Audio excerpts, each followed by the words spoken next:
Thanks for joining Gaming for Fish today and another awesome experience of American Truck Simulator. Alright, so we have our amazing rig here. We're going to try to drive it out. We are going from Barstow to Oxnard. So as we travel out, we tell you a little story about Big Red. It's the legend of Big Red and the Oxnard oranges. As we take our venture down the street here, we'll tell you the story about this famous and incredible legend. It's about Joe, also nicknamed Big Red Callahan. He was a trucker with a reputation as big as the rig he drove. His truck, a gleaming red semi, just like the one we got here, had been his faithful companion for years, decades even, hauling everything from electronics to livestock across the vast highways of the American West. But this time, Big Red had a special load, a trailer packed to the brim with Oxnard's finest oranges, destined for a high-end grocery store in Barstow. They started like any other. Joe fueled up at a diner just outside of Barstow, grabbing his usual coffee, black, no sugar, and a bacon sandwich to go. The early morning sun was just beginning to crest over the desert horizon, casting long shadows across the road as he pulled onto the highway. The journey from Barstow to Oxnard wasn't a long one by Joe's standards, but it was a trip he always enjoyed. The route would take him through the Mojave Desert, over the mountains and into fertile valleys of Southern California, where the air was filled with the sweet scent of citrus. As he cruised along, Joe couldn't help but hum along to his favorite country tunes playing on the radio. The road was mostly empty, save for a few other trucks and the occasional dusty pickup. Everything was going smoothly until he reached a stretch of highway just past Lancaster, where the desert meets the mountains. Out of nowhere, a coyote darted across the road, forcing Joe to swerve sharply. Big Red's tires screeched as the rig fishtailed, but Joe's quick reflexes kept the truck on the road. He let out a sigh of relief, glancing in his rearview mirror to make sure the load was still intact. Safety first with Joe, always. The oranges had shifted a bit, but the crates were holding steady. "Close call," Joe muttered, shaking his head as he refocused on the road ahead. As he climbed higher into the mountains, the weather started to change. The clear desert sky gave way to an ominous cloud, and before Joe knew it, he was driving through a thick fog that seemed to swallow the road. His visibility dropped to almost nothing, and he had to rely on his years of experience and the dim glow of his headlights to keep Big Red on course. Now, to make matters worse, the narrow mountain road was filled with sharp curves and steep drops. Joe gripped the wheel tightly, his heart pounding as he navigated the treacherous terrain. Just as he was beginning to think he might need to pull over and wait out the fog, it suddenly lifted, revealing a breathtaking view of the valley below. Joe smiled. He was almost to Oxnard now, and the thought of those oranges reaching their destination brought a sense of satisfaction. But his adventure wasn't over yet. As he descended into the valley, Joe noticed a small car on the side of the road, its hood up and smoke blowing out. He could see a woman standing beside it, waving her arms frantically. Joe's instincts kicked in, and he pulled Big Red over to the shoulder, bringing the massive rig to a stop. "Need some help?" Joe called out as he climbed down from the cab. The woman, who introduced herself as Lisa, explained that her car had overheated, and she was trying to get to Oxnard to pick up her son from school. Joe took a look under the hood, but it was clear the car wasn't going anywhere without some serious repairs. "Tell you what," Joe said, "I'm headed to Oxnard myself. How about you hop in and I'll give you a lift?" Of course, as smart as she was, Lisa did hesitate, but just for a moment. The sight of Joe's kind face and the sheer reliability of Big Red won her over. She grabbed her things from the car and climbed into the passenger seat. The rest of the drive was much smoother. Joe and Lisa chatted about life, the road, and the best diners in California. By the time they reached Oxnard, the fog had completely lifted, and the sun was shining brightly over the orange groves. Joe pulled up to the grocery store where the manager was waiting anxiously for his delivery. As the store employees began unloading the crates of oranges, Joe helped Lisa get a taxi to her son's school. "Thanks, Joe," Lisa said, giving him a warm smile. "You're a lifesaver." "Just doing my job," Joe replied, tipping his hat. As Joe watched Lisa's taxi drive away, he felt a deep sense of satisfaction. It wasn't just about delivering the oranges on time. It was about helping someone in need and knowing that, in some small way, he'd made a difference. Joe climbed back into the Big Red, ready for his next adventure. The road called to him, as it always did, and he couldn't wait to see what lay ahead. But no matter what his travels took him, he knew that this day, the day he drove from Barstow to Oxnard, would be one he'd remember for a long time. And so, with a final glance of the orange groves in the distance, Joe fired up the engine and headed back to Barstow, humming a tune as the miles rolled by. Hope you enjoyed that story. Brought you a little bit of satisfaction and thought into helping people is quite rewarding. Now, Joe could have just driven by, left her stranded with no help, or maybe somebody who wasn't so nice could have stopped, but not Joe. He's always looking out for others. We are proud of Joe. Good job, Joe. All right, so now we continue our drive to Oxnard, and we are struggling a little bit. I don't think this is Joe driving, because Joe is not all over the road like this. This is definitely, yeah, that is bad. Dude, this is bad. Look at this. Oh my goodness, all over the road we are. Hey, this is with the PlayStation 4 controller, not one of those steering wheels.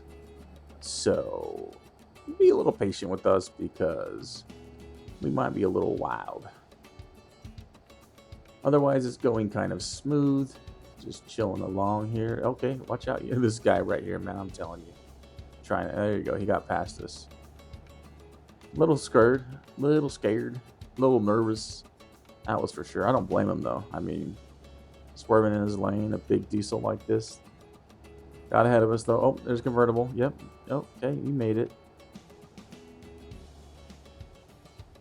Details on these roads and these trees.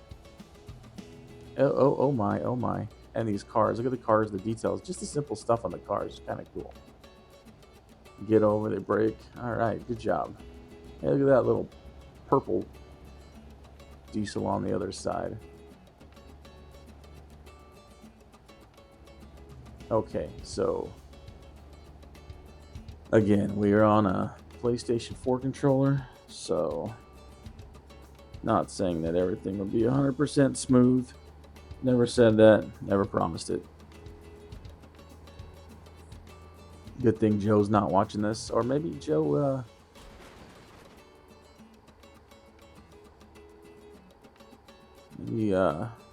Big Red is watching this, maybe. Might be a little disappointed, but, you know, he's a good dude, so he'd probably be patient, understanding, and give us some pointers.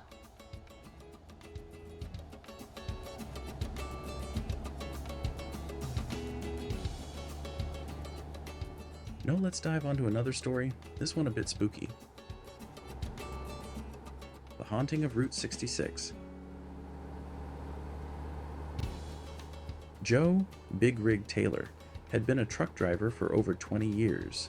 With countless miles under his belt and every road from coast to coast memorized, Joe was as seasoned as they came. He was known for his calm demeanor sharp instincts, and a deep love for the open road.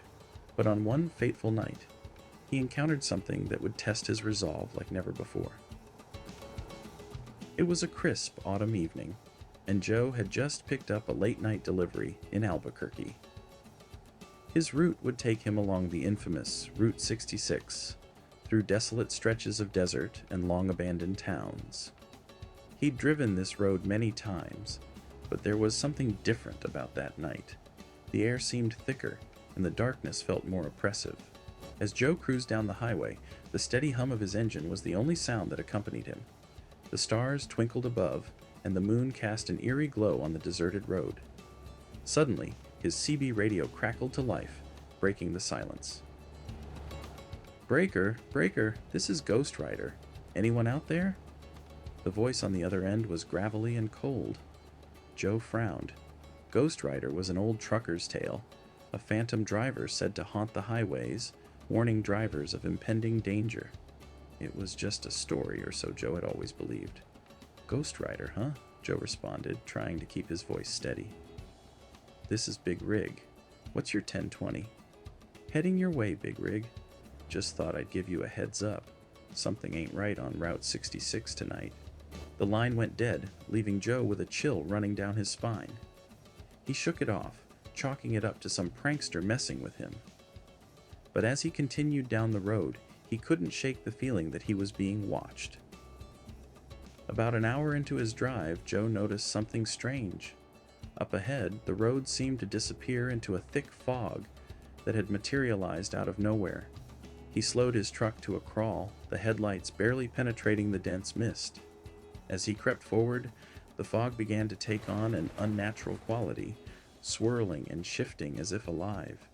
Suddenly, Joe's truck sputtered and died, the engine cutting out without warning.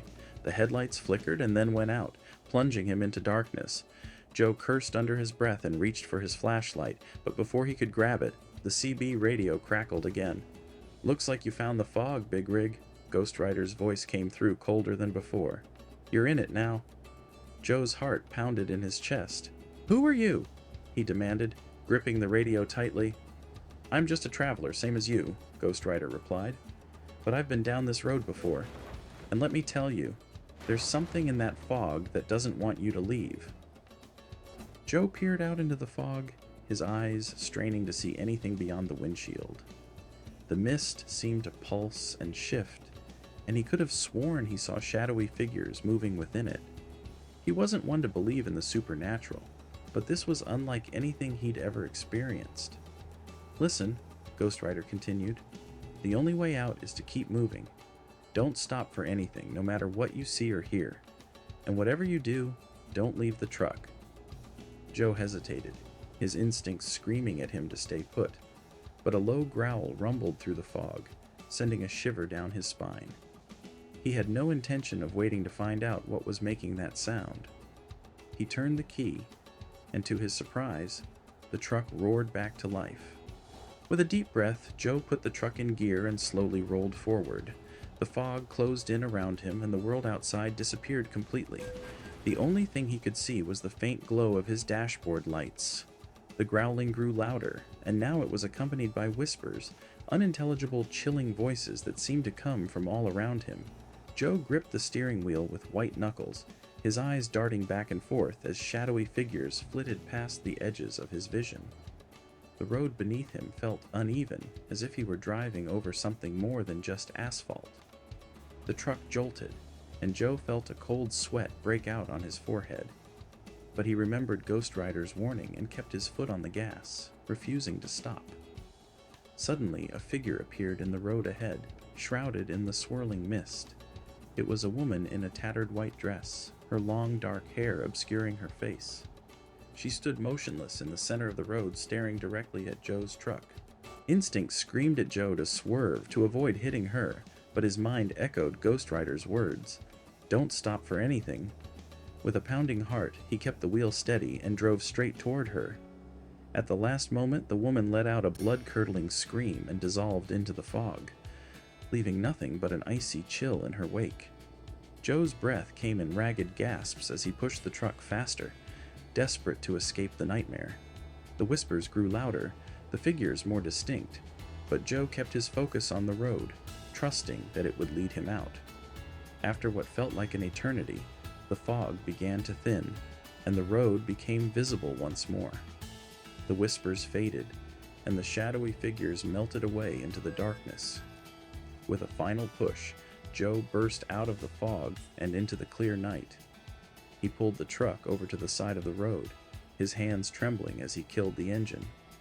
The night was quiet again, the only sound the distant howl of the wind. Joe slumped back in his seat, exhaling a long, shaky breath. The CB radio crackled one last time. "You made it, Big Rig." Ghost Rider's voice was softer now, almost approving. "Not many do. You were smart to keep going. Safe travels." And then, just as mysteriously as it had begun, the radio went silent. Joe sat there for a moment, letting the reality of what had just happened sink in. He didn't know who or what Ghost Rider was, but he owed them his life. As dawn began to break on the horizon, Joe started up the truck again and continued down Route 66. The rest of his journey was uneventful, the nightmarish fog a distant memory. When he finally reached his destination, he parked the truck and took a moment to look back at the road he had just traveled. The sun was rising, casting a golden light over the landscape, and everything seemed normal. But Joe knew that the night had been anything but ordinary. From that day on, whenever he drove down Route 66, he made sure to pay extra attention to the road and keep his CB radio close. And though he never heard from Ghost Rider again, Joe knew that some things on the road were beyond explanation. But he also knew that no matter what, he would keep moving forward, because sometimes that's the only way to survive. And as he climbed back into his truck, ready for the next adventure, Joe couldn't help but smile. He had faced the unknown and come out the other side. The road was his again, and nothing, not even a spooky delivery, could take that away from him. Here is another short story called The Final Journey, a trucker's tale of delivering the last piece of a great bridge. In the quiet pre-dawn hours of a chilly autumn morning, the distant hum of a powerful diesel engine broke the silence of the countryside. This was no ordinary truck. It was a massive rig, specially designed to carry oversized loads, and at its helm was Joe Big Rig Reynolds. Joe was a seasoned truck driver with over 3 decades of experience on the open road, but today was different. Today, he was tasked with delivering the final piece of a bridge that had been under construction for years. This wasn't just any bridge, it was a grand project that would span a vast river, connecting 2 major cities and shortening travel time by hours. It would serve as a lifeline for communities on both sides of the river, bringing economic prosperity, jobs, and easier access to resources. For Joe, this was more than just a delivery. It was a chance to be a part of something historic, something that would stand the test of time. Joe had been chosen for this mission not just because of his impeccable driving record, but also because of his deep sense of pride and responsibility. As he climbed into the cab of his truck that morning, he felt a surge of emotion. The sun was just beginning to peek over the horizon, casting a warm, golden glow over the landscape. Joe took a deep breath, savoring the crisp air and the smell of dew on the grass. He knew this journey would be one to remember. The final piece of the bridge was a massive steel beam, intricately designed and precision engineered to fit perfectly into the structure. The beam was over 100 feet long and weighed several tons. It had been meticulously loaded onto Joe's truck the previous evening, secured with heavy-duty straps and chains. The engineering team had double-checked every detail, ensuring that the load was perfectly balanced and stable for the journey ahead. As Joe eased the truck onto the highway, he couldn't help but think back to his early days as a truck driver. He remembered the long nights on the road, the friendships forged at truck stops, and the countless deliveries he had made over the years. But this delivery was different. It carried a weight of significance, both literally and figuratively, that made Joe feel like he was part of something much bigger than himself. The route had been carefully planned to avoid any sharp turns or low bridges that could pose a challenge to such an oversized load. Joe's journey would take him through small towns and vast stretches of open country, up steep inclines, and down long descents. He would have to navigate narrow roads and cross over other bridges that, while impressive, were dwarfed by the one he was helping to complete. As the day progressed, word spread along the route that Joe was on his way with the final piece of the bridge. People gathered along the roadside, waving and cheering as the massive truck rolled by. Families came out to watch, children sitting on their father's shoulders, their eyes wide with wonder. Joe felt a lump in his throat as he saw the excitement in their faces. He honked his horn in response to their cheers, a deep, resonant sound that echoed across the fields. At each stop, Joe was greeted like a hero. Local news crews interviewed him, and reporters asked about the journey and what it meant to him. Joe, always humble, would smile and say, "I'm just doing my job, same as I've done for years. But it sure feels good to know this one's making a difference." As he neared the construction site late in the afternoon, Joe could see the bridge rising up in the distance, a majestic structure of steel and concrete stretching across the river. The closer he got, the more he felt the magnitude of the project. Cranes towered over the site, workers moved with purpose, and the sounds of construction filled the air. But for a moment, all activity seemed to pause as Joe's truck came into view. The construction team had been waiting for this moment. With precision and care, they guided Joe to the final position where the beam would be unloaded. The massive cranes moved into place, ready to lift the beam from Joe's truck and set it into its final resting spot. Joe climbed out of the cab and stood to the side, watching as the last piece of the bridge was lifted into the air. It was a tense few minutes as the beam was carefully maneuvered into position. The workers moved with expert precision, ensuring that everything was perfectly aligned, and then, with a final, satisfying clang, the beam was secured. The bridge was complete. A cheer went up from the workers, and Joe found himself caught up in the celebration. He shook hands with the foreman, who thanked him for his part in the project. "You did good, Joe," the foreman said with a smile. "We couldn't have done it without you." Joe stood back and admired the bridge. It was a thing of beauty, a testament to human ingenuity and hard work. And as the sun began to set, casting a warm, golden light over the structure, Joe felt a deep sense of pride. This bridge would stand for generations, a vital connection between two cities, and he had helped to make it possible. As he climbed back into his truck for the drive home, Joe felt a wave of contentment wash over him. He knew that, like the bridge, his work would be remembered. And as the miles rolled by, he couldn't help but smile, knowing that he had been part of something truly special. The next day, the bridge was officially opened with great fanfare. Dignitaries from both cities cut the ribbon, and the first cars began to cross, their drivers unaware of the man who had delivered the final piece. But Joe didn't mind. He was already on his next journey, carrying another load on another road, part of the endless rhythm of a trucker's life. But every time he crossed that bridge in the future, Joe would remember the day he delivered the final piece, and the pride he felt, knowing that he had helped to build something that would last for generations. And that was enough for him. Enough. Well, thank you for watching today. Hopefully you enjoyed these fun, short stories. A little spooky, a little happy, a little wild. Hopefully you enjoyed it and enjoyed the drive in the truck here. Our nice, amazing big rig as it flies down the freeway all over the place, about to run over this car. Fantastic. Alright, well hopefully, oh, yep, come on buddy, stay. Where are you going? Stay in the lane. Alright, well hopefully you enjoyed this little journey down the road. And if you like these short stories, please let us know when you comment, like, and subscribe. Thanks for watching.